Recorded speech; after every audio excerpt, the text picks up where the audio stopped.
Hey, I just wanted to make a afterthoughts video for One Piece chapter, the new One Piece chapter 1044.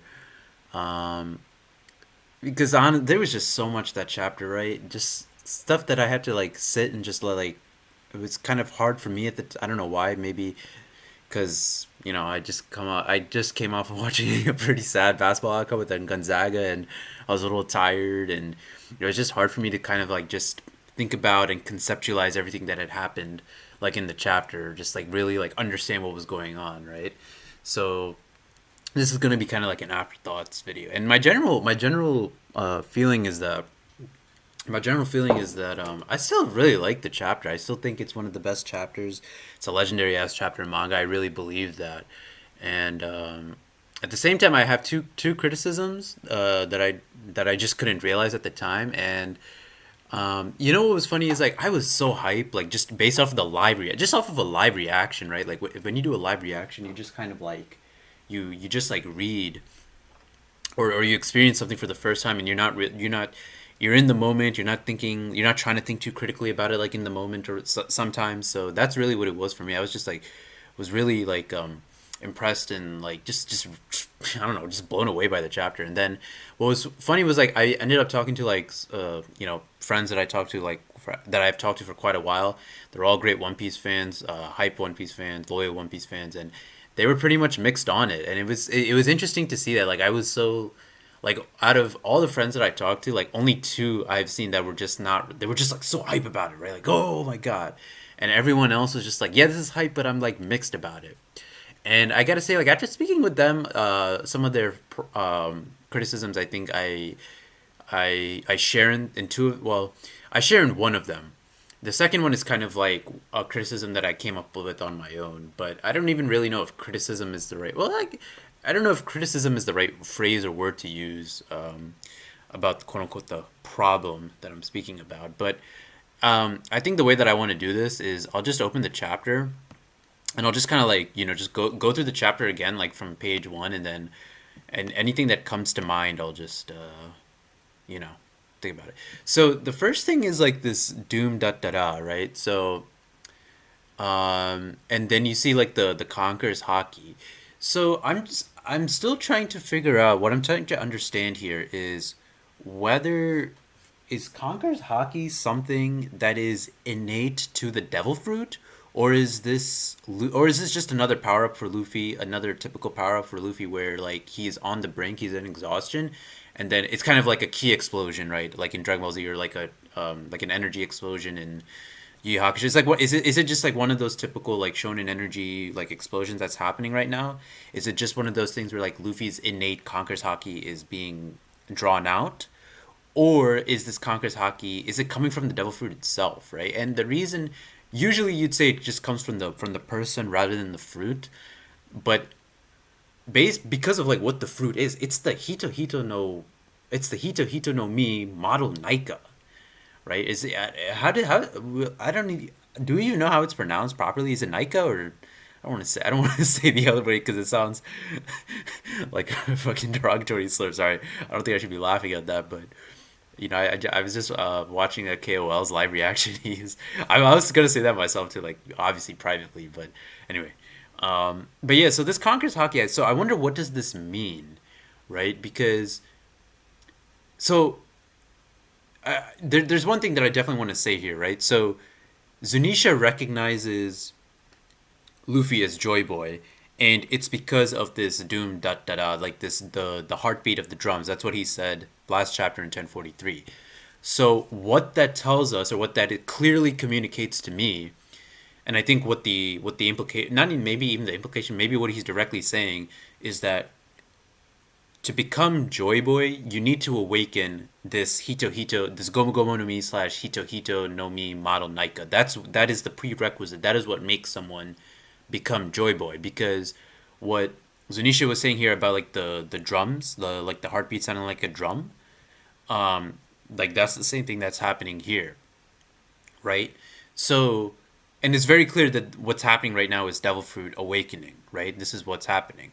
So this kind of raises some questions for me, right? So the Devil Fruit awakening, right? And is the awakening of this particular fruit something that is particular and specific to Conqueror's hockey, or is it just another case of Luffy being knocked out, being pushed to the brink, and now even more potential and power and energy and whatever you want to call it is just being drawn out?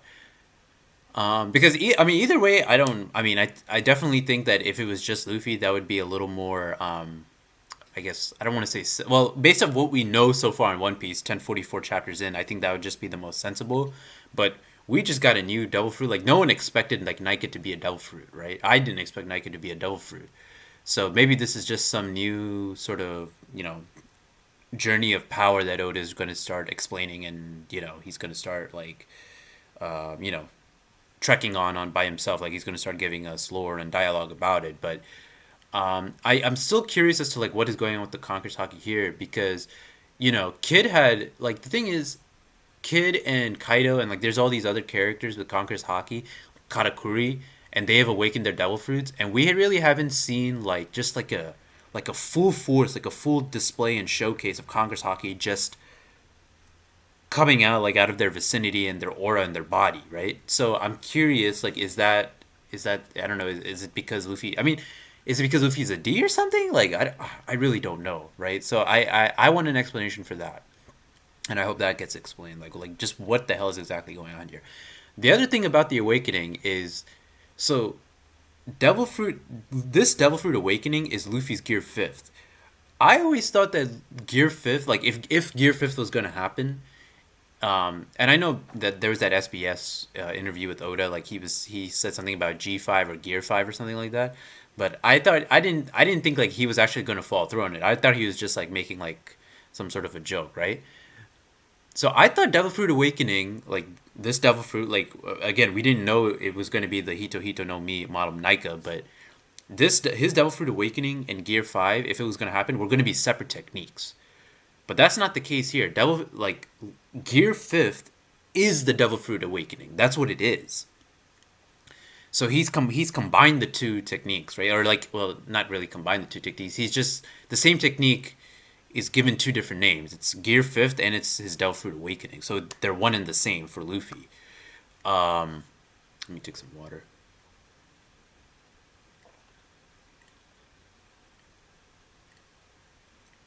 So I just think that's just something that we need to clarify. Like the Devil Fruit Awakening is the Gear 5th. And when it comes to there's one thing that doesn't make sense to me about the Awakening though. So here on the third page, right? Or is it the third page? Yeah, I think it's the third page. So when we see Marijoa and we see the Gorosei, like they say like what the true name of the fruit is, right? So they confirm it's a mythical Zoan, right?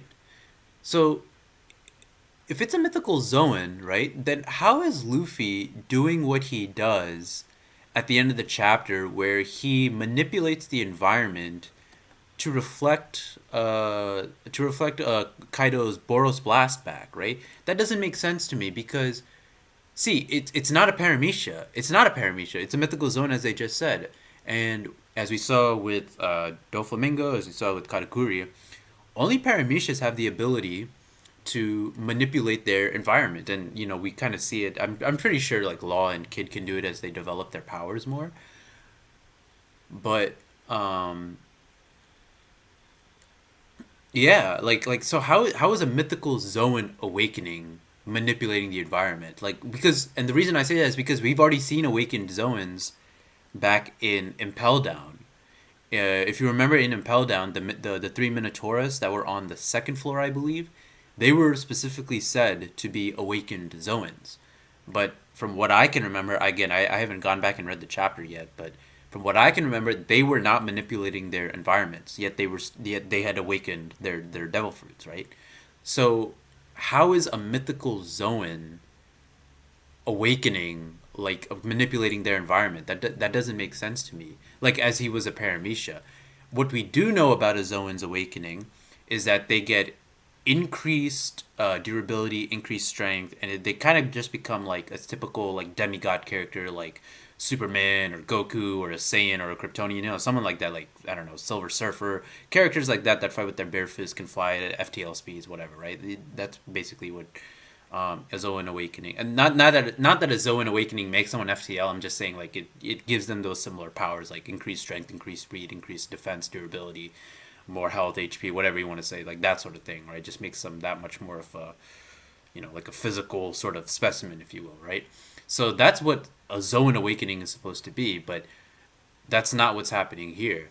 So I'm still trying to So that's one thing that I think needs to be explained. I hope it's not a plot hole, but that doesn't make sense to me. Like how he's actually mythical Zoan, but he's manipulating the environment. I mean, it's a cool ability.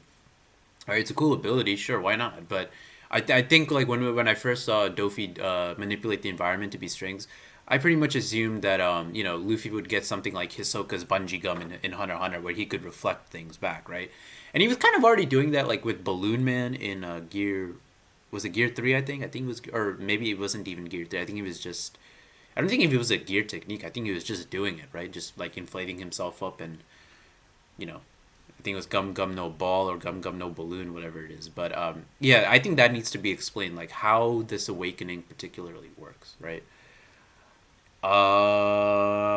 So yeah, I think that's all I have to say right now about the Devil Fruit awakening in of itself. So now let's get to like the two criticisms that I had, and I'll start with the first one that's been kind of like making its way around like the people that I've talked to and just what I've seen in the community. It's the aggression by the Gorosei, and I kind of agree with this, right? So the Gorosei, like if you go to like the page, they're actually asking if their priorities are straight by choosing to enrage Kaido, right? Choosing to rather have enrage. They're making Luffy more of a priority rather than enraging Kaido, right? And to me, that just screams like why they didn't take action sooner, right? Why didn't you take action sooner if you knew about this model Nika, right? Like if you knew that the Gomu Gomu no Mi was actually like this legendary mythical Zoan fruit that was named after a god, and it had like the awakening of that fruit was supposed to be extremely dangerous. As we know in 1018, when Nika is first mentioned, Nika is a piece of information that the world government seeks to, get rid of, right? And as we see with Poneglyphs in the Void Century, when there is something that is historical and that is something that is a threat to their power, they'll do anything to remove it. So if you knew all this information and you first knew of Luffy, then why didn't you take any sort of why haven't you taken any sort of measures to aggressively go after it? I think that's what needs to be answered, and we kind of get like an explanation here. It's almost as if the fruit itself is evading us. Well, that's not impossible. All Zoan fruits have a will of their own. I completely understand that, but at the same time, the fruit and the user of the fruit, they aren't as strong as they are now. Like Luffy right now isn't as strong, was way weaker like when he fought Arlong, for example, right? And fair enough. Maybe they didn't need to go after Luffy in the East Blue arc, right? Because he was a no-name pirate, right? But if this is the case, right? Like it's been like this fruit that's been sought after for 800 years. Who had it? And it could be just another case of fate, like evading them. That still doesn't excuse like why they didn't try to aggressively go after it. Like if you're like, this is such like an important fruit, like there's so much like power, there's so much strength hidden in this fruit, then you should have done something like send like an admiral, like send Kizaru after them, right? Send Aokiji after them, right? Or as he's now, or his real name, Kuzan, right? You should have done everything in your power to get that fruit, and it just seems like they haven't really been doing that. And I think it comes even more to a head in Marineford, because even though the Gorosei were not there physically at Marineford, they're still part of the world government, right? They're still aware of like the world state affairs. Pirates are their enemy, and so I feel like Marineford and just like One Piece and just like the history of the series in of itself, you've just allowed sort of Luffy's progression to happen. That I think that's really the main problem to me. It's just kind of like you've known of his power, and you just thought like the awakening. I think if we go to 1037, they were talking about, like, Luffy's devil fruit here. They were talking about the devil fruit and how it hasn't awakened in 800 years, whatever it is, right? So, um, um, you've just kind of like just been observing and just waiting for him to awaken this power rather than trying to go ahead and immediately go ahead and kill him and get that power. Because I feel like if you're 1,000 chapters in and you've seen Luffy like take down warlords, become an emperor of the sea, do what he did at Marineford, be a brother to Sabo, be the son of Dragon, like all these different sort of like lore and historical connections, right? And you haven't made that aggressive push to have the admirals go after him. I just don't think that's very smart writing, right? So I think that's the problem that I had. That's one of the two main problems that I have, right? Now, again, the whole fate thing could come into play, and I've said it before. I like fate as a concept because of rereading, something like One Piece 2 years ago, because of just, personal stuff and all these things, right? All these things, right? Which I won't get into, but I feel like if fate is going to be the reason why the devil fruit hasn't landed in their hands, that's just a little bit contrived, because yeah, fate can have a hand in it, but there is such a thing as making an effort on your own part, right? Like fate and making an effort on your own part, they go hand in hand, right? In a way, or they can contrast one another, but they can also go hand in hand. And I just feel like when you look at the Gorosei, they've just been sitting on their laurels, not making any sort of aggressive push to get Luffy's devil fruit, when they knew about what the devil fruit was all this time. So that to me is the main problem. Now the second thing is the description of the Nika fruit in of itself, right? So here was something that I was speaking about with my friends last night. The problem that I have with it's really the name of the devil fruit. That's one thing. And again, I'm mixed on the name. I'm mixed on the devil fruit's name. It's not the fact that Gomu Gomu no Mi has a different name. That's fine. I mean, I still applaud the boldness, the riskiness of Oda taking something that it's been said for 25 years and just changing its name, right, or giving it a true name, if you will, right. I think that's ballsy, and it certainly deserves my respect. Now, whether that will pan out or not, we'll have to see. But again, I have faith in Oda because he's motherfucking Ichiro Oda, right? He's a fucking goat. But and again, we'll see what happens with that. But my problem is the name, like Nika being a name for a devil fruit. That's one thing. So I guess it's more like this. The second problem that I'm talking about, it's subdivided into two things. It's the naming of the fruit, the true name of the fruit, and the properties of this fruit, right? So my problem with the naming of the fruit is that powers when not just in One Piece, right? Well, let's just stick to One Piece. Powers in One Piece are all general, right? Powers in One Piece are all general. So when you get a devil fruit, say like Mr. Fives, right, which is a paramecia fruit, right? You become a bomb man, right? So Mr. Five's power is that he can control bombs. You see what I'm saying? When you look at Ace and Saba's fruit, the Marimura no Mi, that's a Loja. You have the ability to control fire, right? It's just fire. It's fire in general, right? When you look at Zoen fruits, you have recognizable, real life, world like, recognizable animals and people. You have giraffes, as we see with Kaku, leopards, as you see with Lucci, pteranodons, as you see with King, Brachiosaurus, as you see with Queen. I'm trying to think what else. What's the dude's name? Gladius in Dressrosa. It's a rupture fruit. It's an explode fruit. So when you look at devil fruits from chapter 1 up until now, 1044, these have all been generalized powers, right? And they've all been, and if they allude to something in the real world, then it's made clear to us, right? Like, there's a real life animal or something like Sengoku's fruit, the Hito Hito no Mi model Buddha, right? So Buddha is like, that is something that is recognizable. That's a recognizable god. Sorry, my switch is like kind of fucked up here. Okay, there we go. That's a recognizable Okay, there we go. That's a recognizable god, right? That's a recognizable god. Nika is not a recognizable god. I don't recognize Nika as a god, right? That's kind of the, and it's not so much that he's broken my expectations. It's just kind of like it's just weird for me, for us, for like 20 years or however long it is that we've been watching or reading One Piece.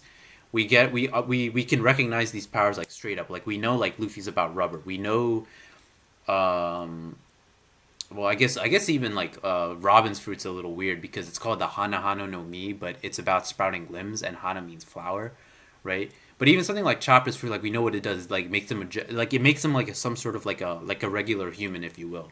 It may Katakuri's fruit's a mochi fruit. Like these are all general things. Like you understand like what their element or what their thing is, right? The Nika is not a real thing. That's not a real world, real life thing, and I just think that's a problem because that's not recognizable.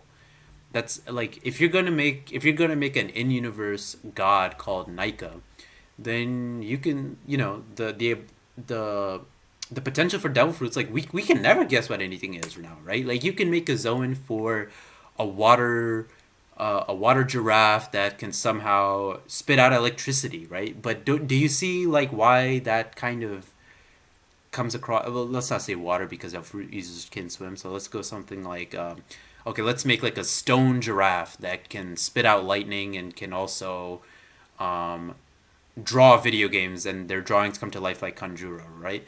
Something like that, you know? Do you see like how why that's a problem compared to other devil fruits? Like this devil fruit that I just came up with on the spot. It's because the powers, and this is the second problem, the power itself is too specific, right? So here's the thing. Let's read the description for Nika. And again, this is the fan scan. This is the scanslation. This isn't the official Viz translation. So this whatever it is that I'm talking about right now, it might change when the official translation drops. But let's just read it. Let me take my water. Okay. Its user's body gains the properties of rubber. In combat, they're supposedly only limited by their imagination, putting smiles on faces. Far and wide, they are the embodiment of the warrior of liberation, right? Sun God Nika. Awakening exponentially strengthens their rubbery body, and they have even more freedom. It is allegedly the most ridiculous power in the world. So again, as I said in my live reaction, I think the fact that this is the most ridiculous power in the world makes perfect sense. It works. Everything about that is good, right? But when you combine the phrases rubber and sun god and then liberty, the combination, maybe not so much liberty, but sun god and rubber, that just comes across as something like you just kind of like made up like on the spot, if you will, right? And again, this is, I think it clashes with like what we expect from devil fruits, right? Devil fruits should be powers like this should be like recognizable. These should be like recognizable powers. And again, like earlier I was saying, like let's not just keep it to One Piece. Let's just talk about like powers in general, right? So it's kind of like this, right?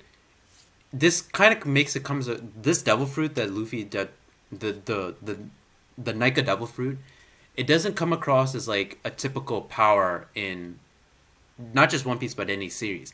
It comes across like a Hunter x Hunter slash JoJo's Bizarre Adventure sort of ability, right? Like a stand, if you will, where it's like a very specific ability, right? It's like Luffy has the properties of a rubber man, but he also has like fire hair.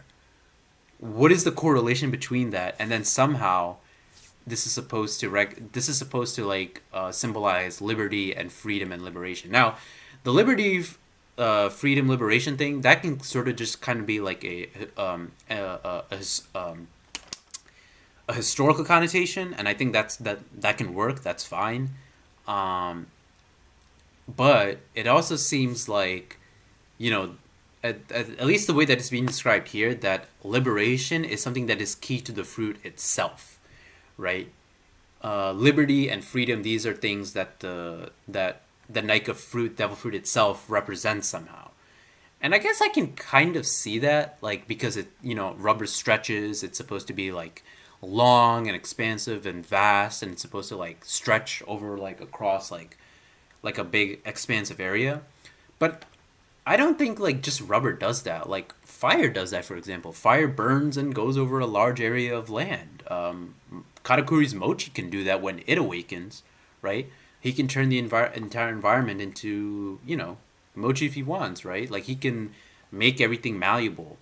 Um, so that's why I'm just not quite sure like why specifically this Nika devil fruit is supposed to embody liberation when there are other things like even like why can't the flying Zoans, for example, why can't they embody liberation? Because they can literally fly. They have, command of the skies, right? So what is it about this fruit that specifically commands that gives it the liberation? And again, Nika was called like supposed to free slaves like back in the day. So maybe this is not just something that is specific to the devil fruit. It's just kind of like a historical significance. So maybe that can work, and I think I'm fine with that. Maybe it's not so much like the fruit itself gives like liberty powers, if you will, right? It's just called that because of historical significance, and I think that can work. But I still think my point about it being like too much of like a Hunter x Hunter slash JoJo's ability stands, because Luffy's fruit, like the fact that you like, first of all, like I said before, Nika is not even like I don't recognize Nika as a real god. I'm not even sure if it's a real god. As far as sun gods know, I know of Surya in Hindu mythology. I know of Apollo in Greek mythology. I forget what he's called in Apollo. What he's called in Roman mythology. It's not Jupiter. It's not Venus. It's something like, I don't know. I know of Amaterasu in Japanese mythology. So I think if rather than Nika, if the fruit was named after any one of these three, well, four if I can remember the Roman name, or any, like I'm sure there's some like Aztec gods that are named after sun, after sun deities. If it was named after that, I think I would be way more like okay with this, right? Because I just feel like making like an in-universe deity and making a devil fruit off of him is just very strange and odd at this point in the game in One Piece, right? Here's the flip side of that. And here's actually the positive to that. This opens up a whole new realm for imagination and possibilities.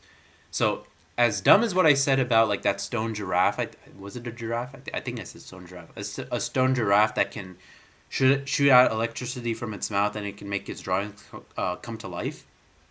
As ridiculous, no pun intended, as that sounds, there's a lot of imagination to be done there. So there's two sides to this, right?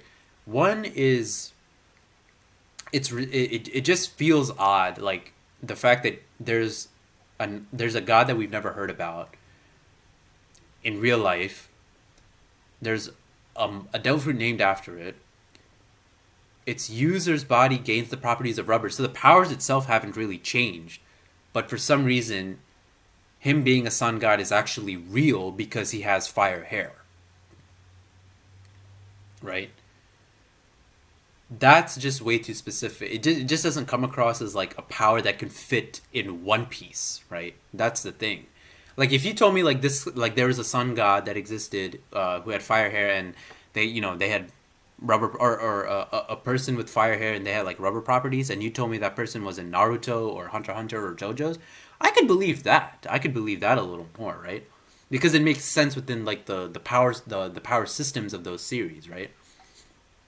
But here in One Piece, I'm not quite sure that makes a whole lot of sense, right? But like I said, on the flip side, there's a whole wealth of imagination and possibility like now to make powers. Like there's no way we can predict like what someone's devil fruit is now going to be. Like everyone was saying, like people were thinking like it might have like the water fruit, right? For all we know, Im can have like a fucking water god, black hole deity, mythical Zoen fruit now. You know what I'm saying? So there's, even though I call this like kind of like a criticism, if you will, there's also like a positive side to it because of like all the imagination that you can come up with, right? All the imaginative powers that you can come up with. So that's that. Now, the second, so this also leads into another thing too, right? What this tells us, as I said at the start of the video, it seems that this devil fruit awakening is what makes someone Joy Boy.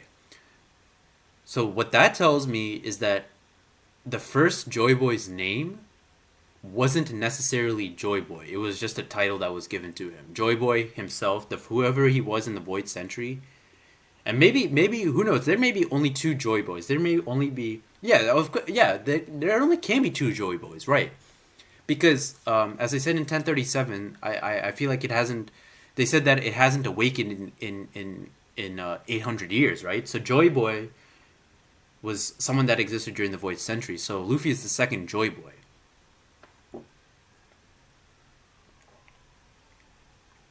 Luffy is the second Joy Boy, and yeah, so that makes sense. So whoever the first Joy Boy was, that I'm pretty sure that wasn't the real name now. Now it's confirmed. Like earlier, like you can kind of make like the the assumption that Joy Boy wasn't his real name. It was just a title because of what Kaido said after he threw Luffy off the cliff in 1013. But now I think it makes it quite clear like Joy Boy was just simply a title that was given to, and that guy had a real name. So that's one thing that it tells us. The other thing that it tells us is that Nika was a character that existed before Joy Boy. So Nika came before Joy Boy. Right? And this kind of leads into the other thing I was going to say. Because now there's a devil fruit named after Nika, that means Nika himself was actually like a real person. And whether he existed during the Void Century or not, I'm not quite sure. I'm going to assume yes. Just because Nika, the guard who told who's who about Nika, he disappeared somehow. I guess he was assumedly killed. I still like to know who that guard was, right? I mean, I'm sure maybe he might have just been some random world government guard that was just overheard like some discussion that was going on in Marijo or something like that. But Nika could be someone that is either existed during the Void Century or existed before the Void Century. But I would more likely say he existed during the Void Century, because if he existed before the Void Century, they have the world government hasn't like cleared that history out, right? So I'm sure Nika would have been mentioned somewhere in there. But I think it tells us that Nika was clearly someone who came before Joy Boy because there was a devil fruit named after him. And because to become Joy Boy, you need to awaken the devil fruit that is based off of Nika. So hold on. Like that is the prerequisite. That is the thing that makes someone Nika or Joy Boy, excuse me. Right.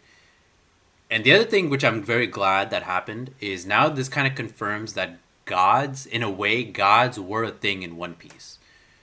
Gods were a thing that were in One Piece. And I've always thought that this was going to be something that happens. I always thought, like, in some way or some form, we would get god characters in One Piece. I mean, there's just been too many allusions to the Bible, to mythology, to fate in general, that I was pretty sure that we were... And even, like, the DNA lineage factor that Yonji was talking to Sanji about, like, about how it was the creation of all life. As soon as I saw that phrase, creation of all life, I knew we would get something about God in here. So I'm very happy that we have the inclusion of gods as characters in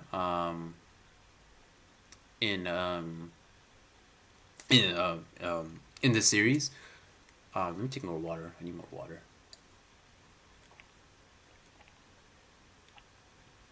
Yeah, in this series, and I'm gonna assume like they're serious about like him being an actual god because he has fire for his hair. His hair is literally on fire. Like no regular ass human can do that, you know. So, and when you look at Lunarians had fire on the back of like on their back, and they were treated as gods. So I think either Nika himself could be a race. Like, is he a race of people or is he just like one? Like, is like the sun god epithet? Is that an epithet that can go to like different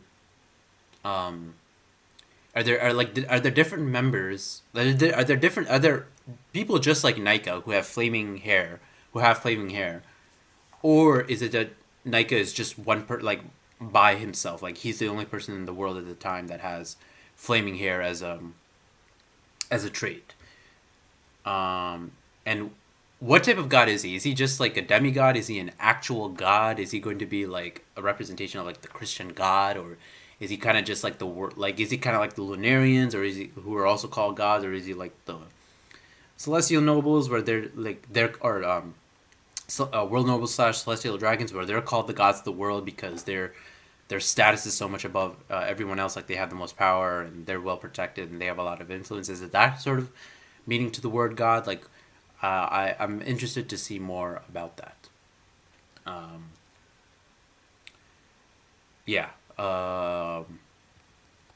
So yeah. I mean, I think that's pretty much all I have to say about the awakening for the moment. The other thing about the awakening, actually, when I read this last part, it says awakening exponentially strengthens their rubbery body, and they have even more freedom. So it doesn't. It seems to me that people were calling this Toon Force. This is not necessarily Toon Force. This is not.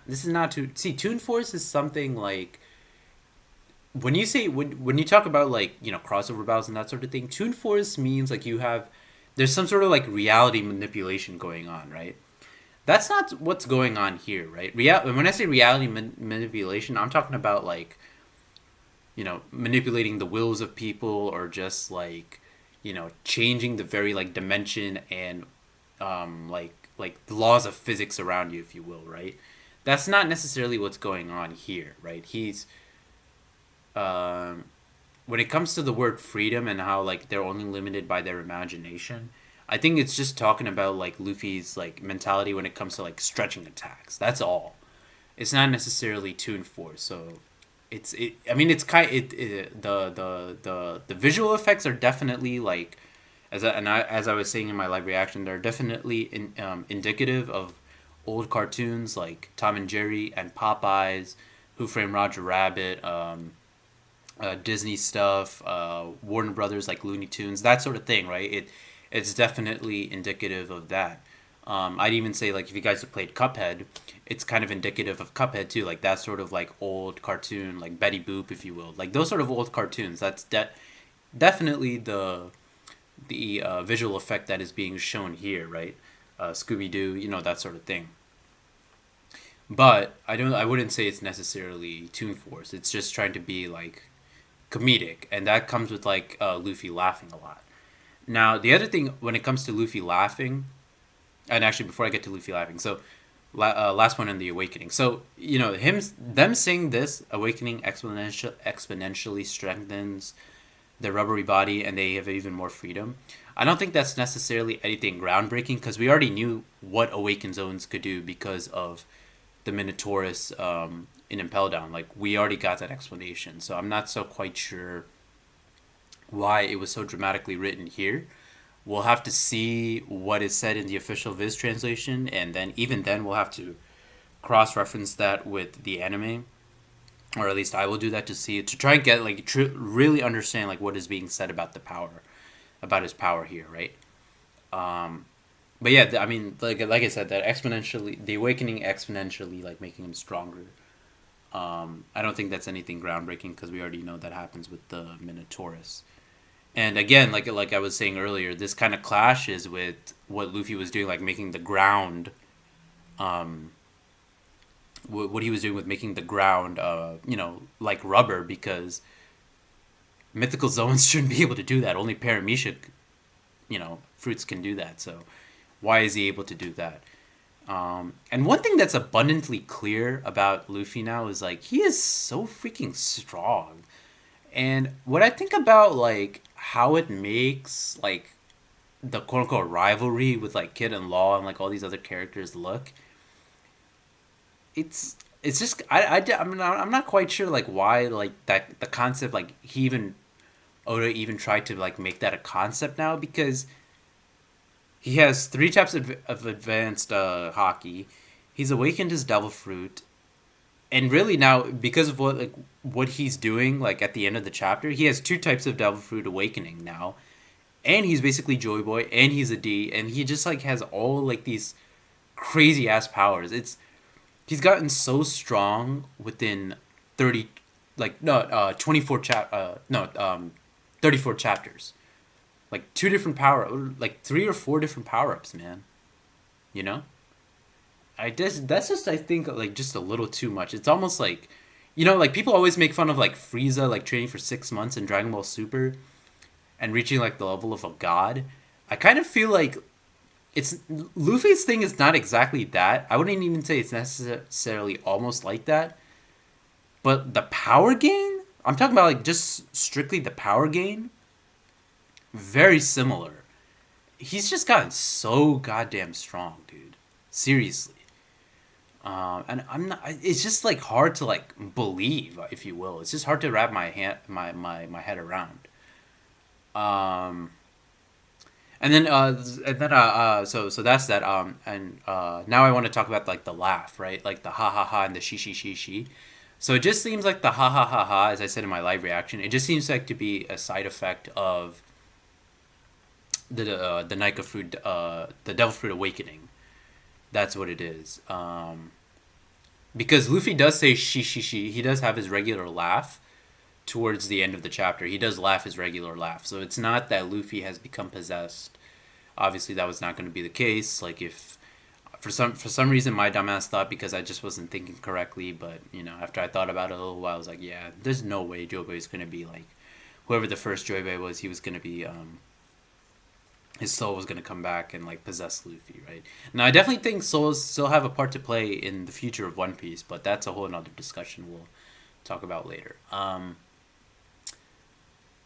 What was I gonna say? But yeah. So yeah, just wanted to point that out about Luffy's laugh. The she and the ah ha ha ha ha is just seems to be, you know, something that is a side effect, if you will, of the of this Devil Fruit Awakening. And people were saying that the Smile Fruit, it was like the reason like all the failures laugh is because like they are attempts at recreating like this Devil Fruit.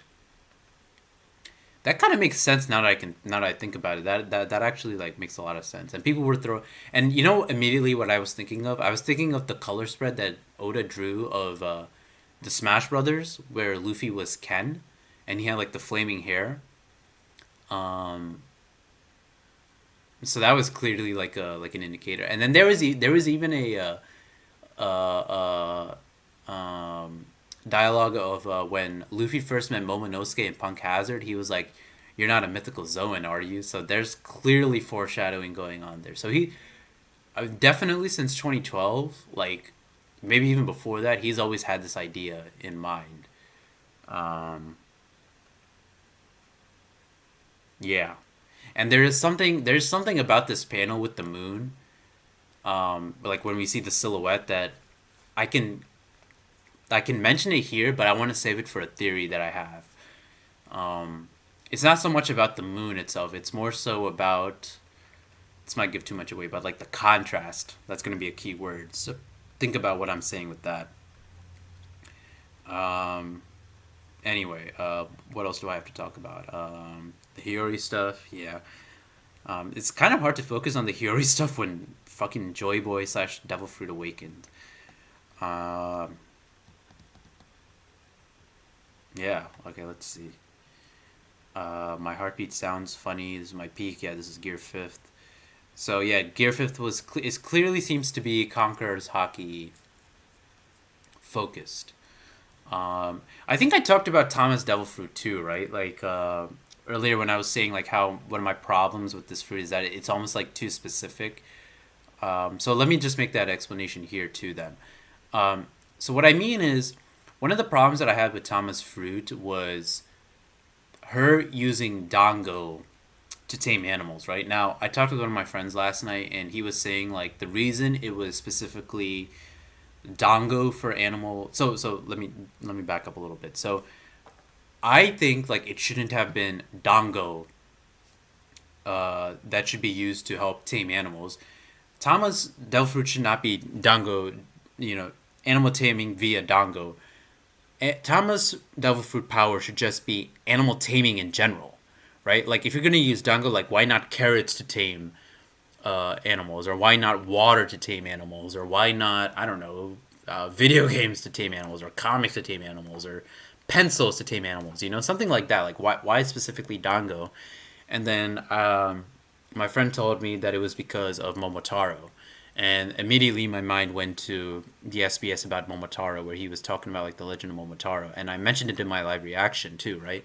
Momotaro is like this very young shonen, a young boy in Japanese myth who is like super strong and very pure, kind of like Luffy himself, like a kid Goku, if you will. I mean, that's pretty much what Momotaro was. And he was telling me like that was the reason why Thomas Fruit is called Dango for animal taming, right? But I still think like that's not the best explanation. I mean, it's an explanation, right? But I don't think that should have been what Oda made Tama's Devil Fruit then, right? I think if you're gonna use Dango to tame animals, then Tama's Devil Fruit should have been Hito Hito no Mi Model Momotaro. That's what I think it should have been. Not Dango via or not animal taming via Dango, right? Like if I say animal taming via Dango, that doesn't come across as like a very general power. That comes across as like a power that you'd see in Hunter x Hunter or Naruto or JoJo's Bizarre Adventure, right? It's very specific. And then again, that was the problem that I had with the Nika power, with him having, being a rubber man and somehow embodying liberty and having fire hair for some reason, right? Um, it just seems like it's a very specific power. And again, like if I were to bring up the Mera Mera no Mi, Ace and Sabo, one more time, in Hunter x Hunter or JoJo's Bizarre Adventure, it wouldn't be the ability to control fire necessarily. If I were to give a JoJo's Bizarre Adventure character a power, it would be something like I need to like stroke my right cheek with my right pinky, and then 3 feet in front of me, like pillars of fire will erupt. That's what the power would be, right? It wouldn't just be the general power to control fire. I mean, we have that with Avdol and what was his name? Magician's Red. But I'm talking about like, a part 5 power or like a part 6 power. Something that's like very like specific, if you will. Something like part 8, like Jotuke, like his stance soft and wet, like having like bubbles and shit.